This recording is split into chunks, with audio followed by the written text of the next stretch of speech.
हम लोग आज यहाँ पे भारतीय चिकित्सा पद्धति पे चर्चा करने के लिए बैठे हुए हैं और एक बार मैं डॉक्टर BRC और आचार्य मनीष जी को कहूँगा अगर थोड़ी देर के लिए हमारे साथ में आके खड़े हो सकें तो।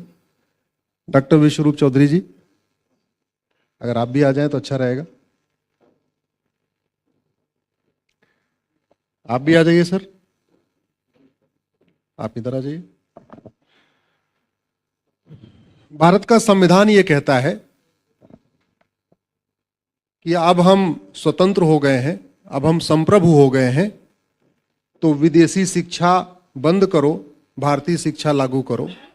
विदेशी चिकित्सा बंद करो, भारतीय चिकित्सा को आगे बढ़ाओ। दुर्भाग्यवश एक काम करो भैया, थोड़ा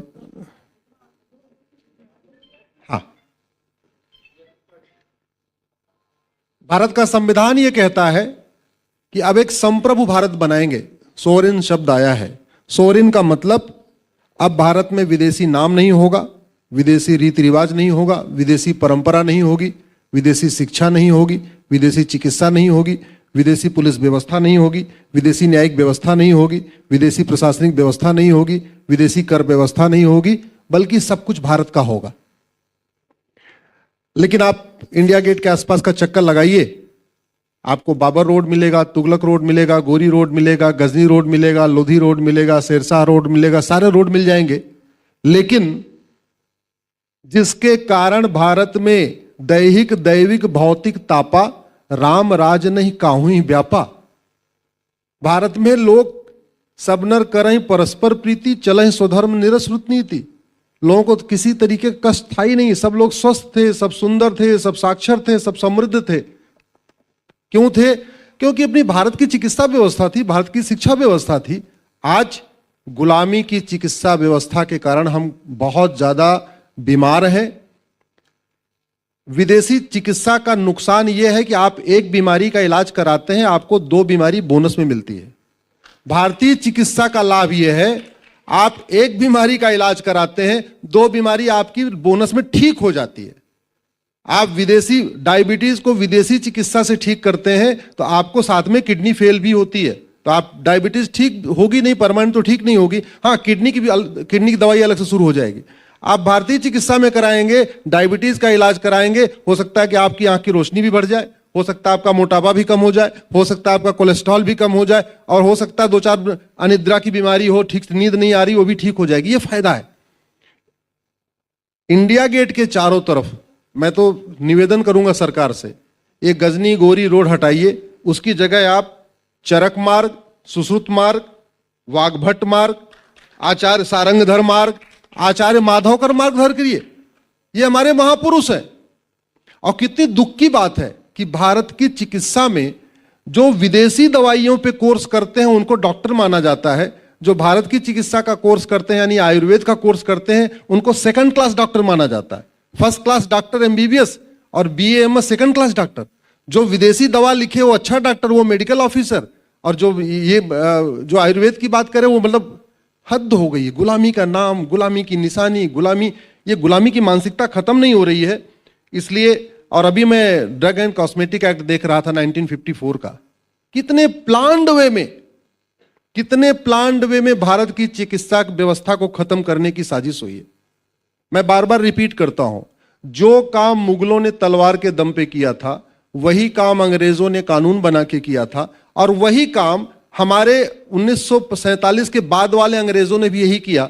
कायदे से 1940 वाला ड्रग एक्ट खत्म करना चाहिए था, भारत की चिकित्सा को बढ़ाना चाहिए था, मेडिकल कॉलेज में आचार्य चरक संहिता को पढ़ाना चाहिए था, वाघभट्ट संहिता को पढ़ाना चाहिए था, सुश्रुत संहिता को पढ़ाना चाहिए था।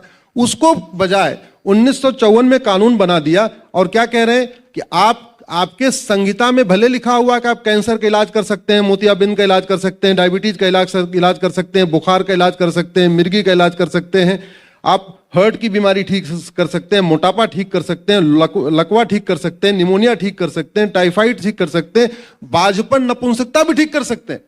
ये हमारे चरक संहिता, वाघभट्ट संहिता, माधवकर संहिता, इनमें लिखा हुआ है। इसके बावजूद आप क्लेम नहीं कर सकते। दूसरी तरफ मैं तो देखता हूं कि जो आजकल कन्वर्जन माफिया हैं, जो धर्मांतरण कराते हैं, वो हर बीमारी की गारंटी का इलाज लेते हैं। पंजाब में आप देखिए, आपको रोज रोज सुबह आपको वीडियो मिल जाएंगे जो कह रहा है आ जाओ कन्वर्ट हो जाओ कैंसर ठीक हो जाएगा, आ जाओ कन्वर्ट हो जाओ तुम्हारा नपुंसकता ठीक हो जाएगी, कन्वर्ट हो जाओ बांझपन ठीक हो जाएगा। मतलब कन्वर्जन कराने वाले क्लेम कर सकते हैं, लेकिन बीआरसी अगर क्लेम करेंगे, आचार्य मनीष क्लेम करेंगे तो इनको नोटिस आ जाती है। हद हो गई है, हद हो गई एकदम। जानते हैं क्यों? क्योंकि एजुकेशन सिस्टम हमारा आज भी education mafia, coaching mafia, school mafia चला रहे हैं। उसी तरीके से हमारा जो मेडिकल सिस्टम है आज भी फार्मा माफिया चला रहे हैं, फार्मा माफिया चला रहे हैं, या ड्रग माफिया चला रहे हैं, या हॉस्पिटल माफिया चला रहे हैं। ये बड़ी दुख की बात है। आजादी के 75 साल के बाद भी ये चल रहा है। आयुष्मान इतनी बढ़िया योजना, वो केवल और केवल विदेशी दवाइयों के लिए। स्वदेशी मतलब स्वदेशी का आप इलाज कराओगे तो आयुष्मान कार्ड काम नहीं करेगा, विदेशी इलाज कराओगे तो आपको आयुष्मान कार्ड काम करेगा। नाम आयुष्मान है, आयुष कहीं नहीं है। इसलिए मैं तो सरकार से निवेदन करूंगा, पहली बात तो दिल्ली में जो प्रमुख हॉस्पिटल हैं उनका नाम बदलें। सफदरजंग कोई डॉक्टर नहीं थे जिनके नाम पे सफदरजंग हॉस्पिटल चल रहा है।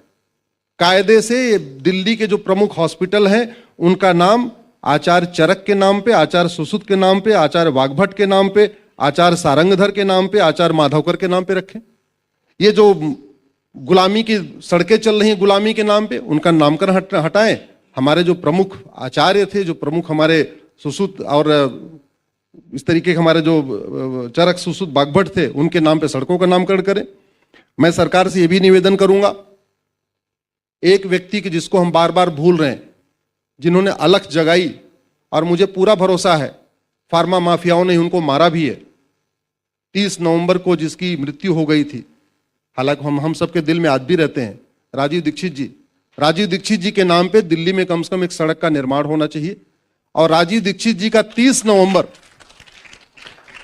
नवंबर को स्वदेशी दिवस के रूप में मनाए, सरकार मनाए, या किसी प्राकृतिक चिकित्सा दिवस के रूप में मनाए, लेकिन राजीव दीक्षित जी को हमको भूलना नहीं चाहिए। मैं सरकार से यह भी निवेदन करूंगा, 1994 का कानून तत्काल उसको बदलें, और जिन बीमारियों का इलाज चरक संहिता में है, सुश्रुत संहिता में है, वाग्भट संहिता में है, माधवकर संहिता में है, सारंगधर संहिता में है, उसके लिए सीना ठोक के डॉक्टर बीआरसी को भी कहने की आजादी मिलनी चाहिए, और आचार्य मनीष को भी आजादी मिलनी चाहिए। भाई, जिसका हमारे पास इलाज है, अगर हम उसको कह नहीं पा रहे हैं तो हम स्वतंत्र किस बात के हैं? फिर तुम गुलाम है। हमारे महापुरुषों ने इलाज किया, हमारे संहिताओं में लिखा हुआ है, और उसको क्लेम और बीमार भी बता रहा है कि मैं ठीक हो गया। जिन बीमारियों का इलाज करने में 10-10 लाख 20-20 लाख रुपए लगते, उनका इलाज 1 लाख रुपए 50,000 रुपए में हो रहा है। कई लोग तो वीडियो देख देख के, डॉक्टर बीआरसी का वीडियो देख के ही अपना इलाज कर ले रहे हैं। इससे बढ़िया क्या चाहिए? अब अगर वो इनका इलाज हो रहा है, वो बता भी रहे हैं, उसके बाद भी अगर डॉक्टर बीआरसी इसको कहें, आचार्य मनीष कहें, तो इनको लीगल नोटिस भेजी जा रही है। मुझे लगता है ये आजादी नहीं है, ये आजादी नहीं है। हम अमृत काल मना रहे हैं, तो सबसे पहले हमें अमृत व्यवस्था भारत की चिकित्सा पद्धति में इंप्लीमेंट करना पड़ेगा। इसलिए 1954 का जो कानून है, सरकार उसको वापस ले तो अच्छा है, नहीं लेगी सरकार तो हाई कोर्ट सुप्रीम कोर्ट तो है, थोड़ा संविधान कानून हमने भी पढ़ा हुआ है। मैं आपके सामने गारंटी लेता हूं, अगर सरकार इस कानून को नहीं बदलेगी, इसको मैं कोर्ट में चैलेंज करूंगा, हर हालत में चैलेंज करूंगा। इस कानून के कारण भारत की चिकित्सा व्यवस्था पूरी तरीके से दबी पड़ी हुई है। और मेरी एक पीआईएल चल रही है जिसमें मैंने इंटीग्रेटेड हेल्थ केयर सिस्टम को इंप्लीमेंट करने की मांग किया है। भैया, आपको 12वीं के बाद एमबीबीएस नहीं कराना है, 10वीं के बाद कराओ, 4 साल की बजाय 5 साल का कराओ, लेकिन मेडिकल के कोर्स में शुरू के 2 साल सभी छात्रों के लिए चरक संहिता, वाग्भट संहिता, पतंजलि का योग सूत्र, इसी तरीके से अपना सुश्रुत संहिता, सारंगधर संहिता, माधवकर संहिता पढ़ना अनिवार्य किया जाना चाहिए। जो आदमी डॉक्टर बन रहा है, शुरुआत के वो 2 साल पहले भारतीय चिकित्सा को पढ़े, भारतीय खान पान व्यवस्था को पढ़े, अष्टांग योग को समझे, शरीर कैसे काम करता है उसको समझे, उसके बाद डॉक्टर बने। अल्टीमेटली संविधान कहता क्या है? संविधान ये कहता है कि सब लोग स्वस्थ रहें, ये ड्यूटी सरकार की है। अगर विदेशी चिकित्सा से लोग स्वस्थ नहीं हो रहे हैं, विदेशी चिकित्सा से एक बीमारी ठीक होती है, 3 बीमारियां बढ़ रही हैं, तो फिर उस व्यवस्था को रोकना चाहिए। और भारतीय चिकित्सा जो कहते नहीं क्योर नहीं करती बल्कि प्रिवेंशन भी करती है, और हम सब लोग कहते हैं prevention is better than cure. Bharat की चिकित्सा प्रिवेंशन भी करती है, क्योर भी करती है। विदेशी चिकित्सा प्रिवेंशन तो करती नहीं है, क्योर करती है। एक बीमारी का 3 बीमारी साथ में वो आपको बोनस में दे रही है। इसलिए समय आ गया है कि इस पे एक इंटीग्रेटेड हेल्थ केयर सिस्टम शुरू किया जाए। मैंने एक PIL फाइल किया था 2015 में, भारत में नेशनल योगा पॉलिसी बने। उसके बाद सरकार ने योगा पे काफी काम किया। अब तो योगा, नेशनल योगा छोड़िए, अब तो इंटरनेशनल योगा पॉलिसी हो गई है। पूरी दुनिया में योग जो है मनाया जाने लग गया है।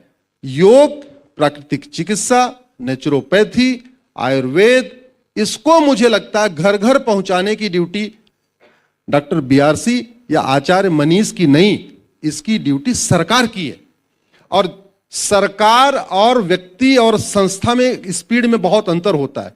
डॉक्टर BRC जितना प्रयास कर रहे हैं, आचार्य मनीष जितना प्रयास कर रहे हैं, अगर इसका 50% प्रयास सरकार के जरिए होगा, हेल्थ मिनिस्ट्री के जरिए होगा, तो ये घर घर पहुंच जाएगा। भाई उनके पास बहुत बड़ा इंफ्रास्ट्रक्चर होता है ना, उनके एक आदेश से भारतीय मेडिकल सिस्टम, भारतीय चिकित्सा व्यवस्था पूरे देश में फैल सकती है। इसलिए मैं आशा करता हूं कि सरकार इस पे ध्यान देगी, स्वास्थ्य मंत्रालय इस पे ध्यान देगा। और जिसको आप विदेशी को मॉडर्न कहते हैं, मॉडर्न नहीं, वो डिस्ट्रक्टिव मेडिसिन सिस्टम है। मैं उसको मॉडर्न नहीं मानता। भारतीय चिकित्सा हमारी प्राइमरी चिकित्सा पद्धति होनी चाहिए। कुछ लोग कहते हैं नहीं तो अल्टरनेट चिकित्सा। अल्टरनेट कैसे हो गई? प्राइमरी चिकित्सा भारतीय चिकित्सा व्यवस्था है, प्राइमरी चिकित्सा नेचुरोपैथी है, प्राइमरी चिकित्सा आयुर्वेद है। जिसका नेचुरोपैथी से इलाज नहीं हो सकता, आयुर्वेद से नहीं हो सकता, उसको हम विदेशी चिकित्सा देना चाहिए। हमने उल्टा अपनी थिंकिंग को उल्टा रखा कि नहीं, पहले अंग्रेजी दवा खा लो, ठीक ना हो पाओ, बीमारी बढ़ जाए, फिर चलो नेचुरोपैथी। ना, ऐसे नहीं। इसलिए अब समय आ गया है कि जो हमारा प्राइमरी हेल्थ सेंटर है, जहां पे केवल MBBS अपॉइंट किए जाते हैं, वहां BAMS अपॉइंट ही नहीं किए जाते, वहां आयुर्वेद को डॉक्टरों को वहां पे तरहीज नहीं दी जाती। जब जब मैं देखता हूं मेडिकल ऑफिसर्स की अपॉइंटमेंट का लिस्ट आती है, उसमें लिखा रहता है मिनिमम क्वालिफिकेशन MBBS। क्यों MBBS? गांव में देहात में हर जगह MBBS, हर जगह MBBS, फिर BAMS क्या करेगा? इसलिए अब समय आ गया है कि MBBS को टॉप पे रख के BAMS को नीचे नहीं, BAMS को टॉप पे रख के MBBS को अल्टरनेट के रूप में देखना चाहिए। विदेशी चिकित्सा व्यवस्था को अल्टरनेट देखना चाहिए।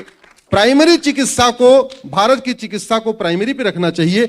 यह संविधान अरब या UK या अमेरिका का नहीं है, यह संविधान भारत का है। इसलिए भारतीय शिक्षा, भारतीय चिकित्सा, भारतीय व्यवस्था, इसको प्रमोट करने की जिम्मेदारी सरकार की है।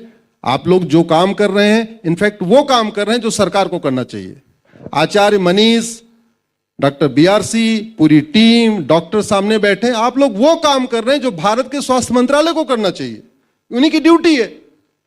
भारत की सरकार किसके लिए बनी है? विदेशी चिकित्सा को प्रमोट करने के लिए नहीं, भारत की चिकित्सा को प्रमोट करने के लिए। भारत की सरकार किस लिए बनी है? हमारे आपके पैसे से चलने वाली सरकार किसके लिए है? भारत की शिक्षा व्यवस्था को प्रमोट करने के लिए, ना कि विदेशी शिक्षा व्यवस्था। भारत की चिकित्सा, भारतीय कर संहिता, भारतीय दंड संहिता, भारतीय पुलिस संहिता, हर व्यवस्था हमारी अपनी होनी चाहिए। शुरुआत हो रही है, आप लोग बहुत अच्छा काम कर रहे हैं, आपको बधाई देता हूं। आशा करता हूं आयुष्मान कार्ड के अंतर्गत आयुर्वेद आ जाएगा, नहीं आएगा उसके लिए मैं PIL फाइल करूंगा। आशा करता हूं 1954 का कानून जो आप लोगों का मुंह बंद करके रखता है, आपके लिए कहते नहीं क्योर इज क्राइम, जिसने बना रखा है कि आप इलाज करते हैं तो भी आपको लीगल नोटिस आ जाती है। आशा करता हूं वो कानून बदलेगा। नहीं बदलेगा तो 2023 में 2 PIL मेरी तरफ से आप लोगों के लिए, एक 1954 का कानून चैलेंज करने के लिए, दूसरा आयुर्वेद को आयुष्मान में लाने के लिए, और तीसरा एक और गांव के प्राइमरी हेल्थ सेंटर पे BAMS की अपॉइंटमेंट के लिए। ये 3 काम मैं करूंगा। धन्यवाद, आभार।